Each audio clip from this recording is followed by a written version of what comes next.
Yo guys, it's CFB. Welcome back to a brand new video. Welcome back to the channel. Today we are back with another match preview for Premier League game week. What game week is it? Sorry guys, I forgot to even check. Game week 26. That's what it says here.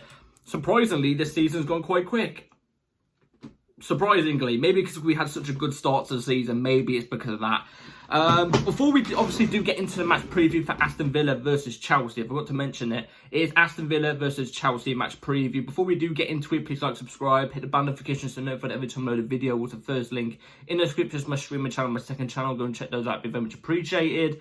And without further ado, let's jump straight into the video because today, obviously, match preview time. My last video was something different too. It was still Chelsea content, but it's not talking about the team and everything like that. It was talking in depth about my opinions about the ownership, because we all know that this protest is going to be happening very, very soon. It's not tomorrow. I'm not too sure. No, it's not tomorrow. It will be the game after. So be ready for that protest. If you're going to the game, be there because we should be protesting for what we think is right. And clearly, we all think Clear Lake are not doing so much of a good job, which is correct in my opinion. Anyway, that's a video for another day. I've already done that video. Go and check it out if you want to. Now let's talk strictly about the pitch. What is going on to do with Chelsea on the pitch? Because of the last few game weeks, it's not been going that well. And that's even to do with victories we've got in recent times. Even in those games, did we play really well? Did we look like the Chelsea of the start of the season? Did we play a good game? Not really, not in particular. There were results we should be getting in those type of games, but we're just without that spice of performance. You know what I'm trying to say? There was no spice in that performance. It's like having a Christmas dinner right in front of you. You've got the Christmas turkey right there. You're ready to get into it. Your lips are slobbering with slobber, yeah? Like a dog ready to get a bone, you know what I'm saying? And it's just missing something. It's a bit bland. You know what I'm trying to say? It's a bit bland. There's no spice on it. There's no spices. It's a bit like that. You know what I'm trying to say? There's that element that is missing. That is missing in those wins that we are getting as of late. It feels like something's not there. At the moment, there's no connection on the pitch with Chelsea. It seems like the players have just never met each other over the last couple of weeks. It's not like they've been playing for 26 weeks together. You know what I'm trying to say? If not more, because some players have been playing since last season. Some players have been playing since pre-season. So, if not more. But, look, it's got to come to... The performances have got to come to an end at some point. Obviously, our last two results were against Brighton in the Cup and the League. Losing on an aggregate of 5-1, which is despicable. You know what I mean? And in those games, I thought we'd have a good performance. I didn't know if we'd get the result or not, but I thought we'd have good performances because those are the type of teams we usually do well against. Teams that come at us, especially when it's at their ground. You know, when teams come at us, we usually do well at countering that. You know what I'm trying to say? Not counter-attacking football, but we usually do well at attacking those type of teams because there's more space to penetrate in behind. You know what I'm trying to say? But we've not been doing that last couple of weeks, and that's why I'm trying to say, like, something's missing with this team. I don't believe you start on the high, you go on the high, you go 8 games unbeaten in the middle of the season, and all of a sudden a draw to Everton, and everything capitulates. I don't believe that. Something is missing in this team. I'm not saying players, even though I do think there needs to be an element of experience in the team. I do think there needs to be more experienced players in the team.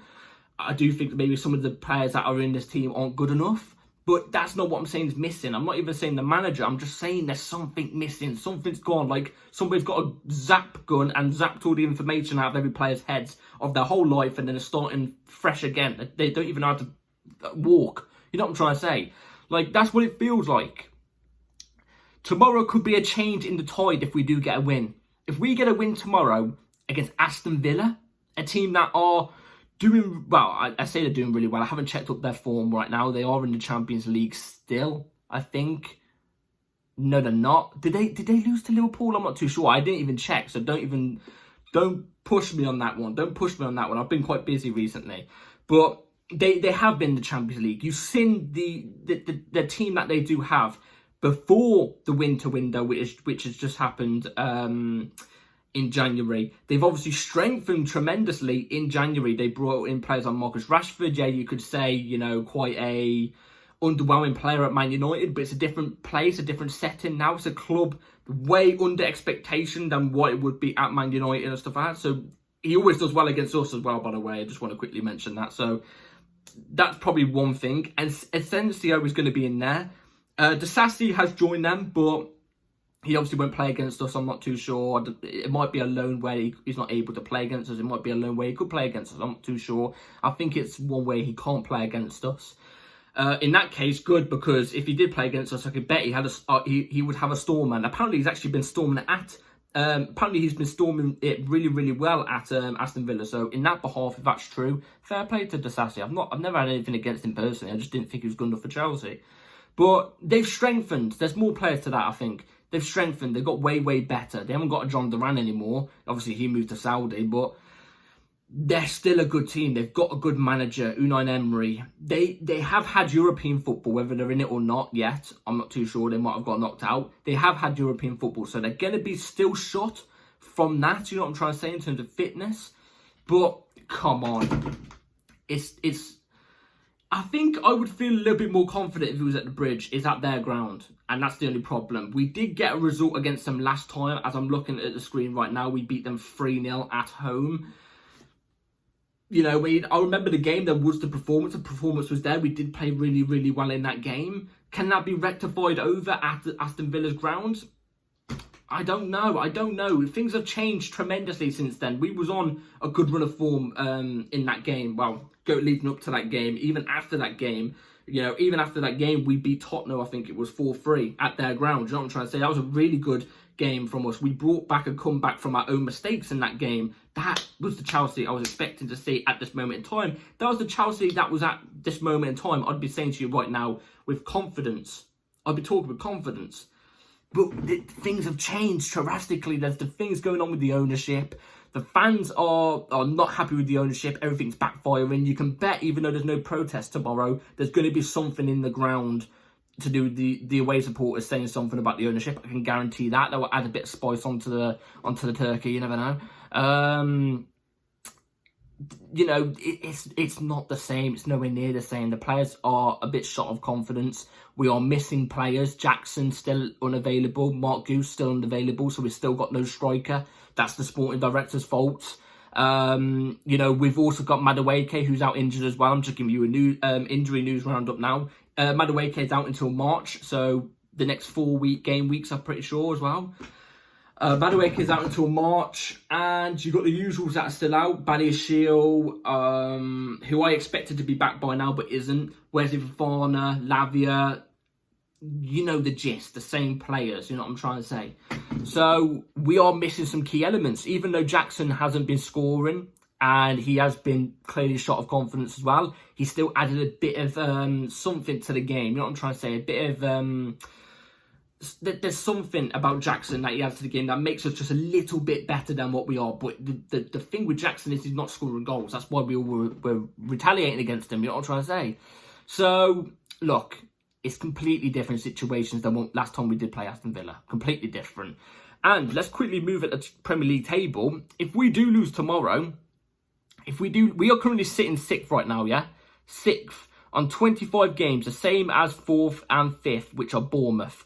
5th is Bournemouth on 43 points, so they're on the same amount of points as us. Their goal difference is better than ours. Man City are only 1 point above us in 4th. Nottingham Forest are on 47 points, not far away from us, only 4 points away from us. So it's tight in that scenario. But even when you look down the ladder, Aston Villa are in 9th place on 39 points.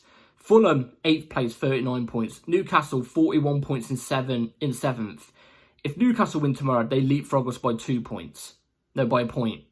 Fulham win tomorrow, they are 39, 44 and 42. 1 point behind us. So we could move to 8th tomorrow if we lose. And with Fulham potentially being tight on our arses. And same with Villa. Stuff could go from really, really good at the start of the season, from convincing should get top 4 to, oh my God, we're in 9th. It could if we lose tomorrow. So tomorrow, again, I'm saying it here right now, it's a must win. with that all said and done, let's move on to the team lineup I'm going to go with for tomorrow. So I'm going to go through this 11 really quick because I am absolutely bultering in sweat right now. I don't know why it's so warm in my room. Feels like I'm on holiday, but I'm not. I'm still stuck in the UK, unfortunately. Anyway, right here on the screen, Philip Jorgensen in goal, Marco Correa left back, inverted into midfield, Trevor Chalobah's left centre back, and Tosin as right centre back. Either one of those two can do left centre back or right centre back. I'll just put it in as that. Reece James right back, turn into right centre back, obviously. Enzo Fernandez Caicedo double pivot. Jadon Sancho off the left, Palmer in the 10, Pedro Neto off the right, and Kunku as the ST. Let me tell you quickly why I've gone through these players. Jorgensen in goal, obviously, has to be Jorgensen. I trust him way more than Sanchez. Do I believe both of them are good enough for the club? Not really, but I trust him more than Sanchez. Marco Correa left back, inverting into midfield. I want him inverting into midfield tomorrow, please. Because against Brighton, the 2 times played against Brighton, I swear to God, he was not inverting into midfield. Every time I saw him on the ball or even off the ball of us pushing up the pitch, he was out on the left-hand side on the flank doing a left-back role. He was. And I get it, that's the role he's meant to be doing anyway. Normally, that's his natural position, it should be. But we seem better in this system with him inverting into midfield. That's just me personally. Trevor Chalobah, Tosin Adebayo has to be our 2 centre-backs. They are our 2 best centre-back partnerships. I do not want to see Levi Colwill in this team. He may be off form. He may just be bad. Who knows? But I want these 2 in tomorrow, please. Reece James, right centre-back. Right back into right centre-back. It's Reece James. He has to be in. He has to come back into the fold now. He has to. I don't think he started both games against Brighton. I'm not too sure. I definitely know he didn't start the second game. I think it was Gusto. But Reece James, he has to be in. Has to be in. Enzo Caicedo, again, have to be. We've not got any other midfielders in the team. I would like to maybe see if we were winning the game or if we're somehow losing 4-1 in the game and nothing really matters. Around the 75th, 80th minute, I would like to see a Mogu come on. Maybe get some minutes, gives Enzo and Caicedo a little bit of rest. Depends on the scoreline, like I really said. If it's 1-1 type game or it's 1-0 to us or something, or it's 1-0 to them, I don't know, then keep them 2 on the pitch. But if we're winning by a margin or we're losing by a margin, bring on a Mogu. I want to see him. I want to see him a little bit. But apart from that, Enzo Caicedo have to be. They're our 2 best available midfielders. They're pretty much our only available midfielders. Caicedo, been brilliant. Enzo, he's dipped off in the most recent couple of weeks, but overall, I'd say he's had a good season so far. Just a good season. Sancho off the left. I wouldn't even be starting Sancho in this game, I've got to be honest. If it was me, I would have Neto off the left and Madueke off the right. But because I think Sancho's been off form for the past couple of games as well, we've got no other options. I get it. Some people are screaming for Tyreek George to play. I thought when he came off the bench in the last game against Brighton, I thought he was actually our only good player on the pitch. I honestly thought he was our only good player on the pitch. But I feel like starting him in a game against Aston Villa, a team that are good, in a team that are short of confidence, not doing well right now with everything going on, I think it's kind of setting him up maybe a bit too early. Maybe a bit too early. If he is to start, I don't think I would mind. I just would give it Sancho. I wouldn't mind him seeing off the bench especially. But I'm going to go with Sancho off the left. Palmer in the 10. Palmer has to be in the 10, obviously. Palmer is the main guy. I've seen a lot of people come at him in recent weeks saying he's not good enough, he's not doing as well as he should be and stuff. Listen, I'm not expecting Palmer to grab goals and assists every single week. I'm not. I never held this guy as Messi accountable standards when we first got him. When we first got him, not many people did. And then he blossomed into an unbelievable player, and he still is an unbelievable player. He's, in my opinion, he's still a world-class. He's borderline world-class player. He still is. The reason why you're not seeing him thrive as much right now is because there is a certain moment in time where a player can only do so much to the point where when teams have got this season, teams have started to double up on Palmer. There's usually 3 players on him now. What's he meant to do in that scenario when the whole team isn't helping him out? What is he meant to do? There's a certain moment in time where they can't do anything about it. Palmer makes things tick whenever he's playing. It's going to be a more open game tomorrow as well, because Villa will come at us tomorrow, especially at their ground. They will definitely come at us tomorrow. It's just whether we play our football the best we possibly can, like I expected against Brighton the 2 games. I expect it to be a bit more of an open game than those games. Palmer, I think will do well. He has to be in the 10 anyway. I don't even need to describe it. Pedro Neto off the right as well. Pedro Neto was poor against Brighton, especially last game. He couldn't even take on his man. But look, again, the only option. He's off form, clearly. Yeah, Pedro Neto off the right. And then Kunku as the ST. Again, the only option up front. We are very, legit. If you're talking about actual squad players, we've not got a lot right now. We have not got a lot right now. Our front line especially is on thin ice.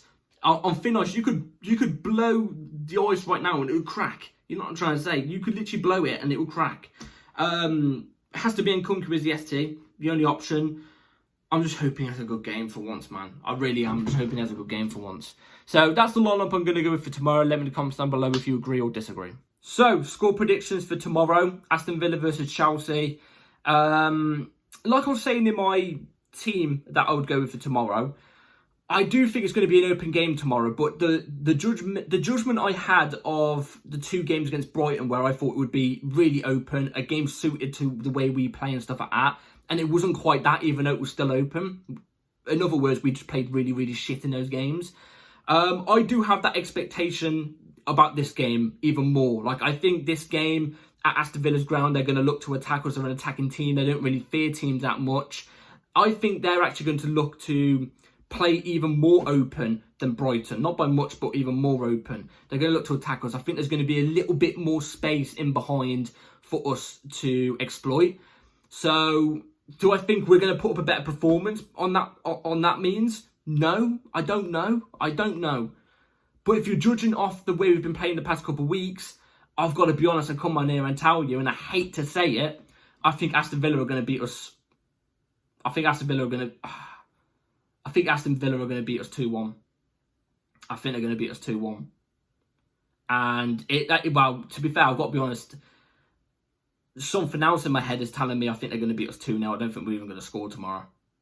I've got to be honest. With everything happening, the form we're on, I've just got this gritty feeling, and I hate to say it, but I'm hoping Chelsea proves me wrong. Like I said, it's an open game. This is a game that we usually tend to do well at. You know what I'm trying to say? Like, in terms of the way we play and stuff like that, we usually tend to do well against these teams. So in an expectation sense, I kind of expect us to do well against this team, but I just think, I don't know.